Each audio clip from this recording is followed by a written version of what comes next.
নমস্কার বন্ধুরা, আবার একটা ছোট্ট মিনি ভ্লগে অনেকটা ভালোবাসা জানাই। আর সন্ধ্যাবেলা শ্বশুরমশাই মানে বাবা বেরিয়েছিল আর সঙ্গে করে সকলের জন্য এনেছে চিকেন পকোড়া। তো বাবাকে মাকে দিয়ে দিয়েছি আর বাকিগুলো রেখে দিয়েছি, আমরা পরে খাবো, এখন খাবো না। আর সঙ্গে করে এনেছে দেখো জুঁই ফুলের মালা। এই জুঁই ফুলের মালাটা এনে বাবা আমার হাতে দিয়ে বলছে, ছোটো মা এটা তোমার বাবার জন্য, যাও গিয়ে পুড়িয়ে দাও। তো এই কথাটা শুনে না আমার চোখে জল চলে এসেছিলো। আমার এত ভালো লেগেছে যে আমার শ্বশুরমশাই আমার বাবার জন্য হাতে করে মালা কিনে এনেছে। মানে আমার একটা অন্যরকমই প্রাপ্য বা পাওয়া। তো বাবাকে মালাটা পরালাম।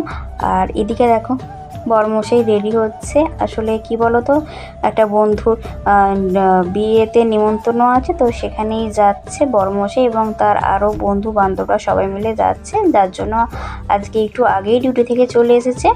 তো চলো দেখা হচ্ছে ওরা ছোটো মিনি ব্লগে, টাটা।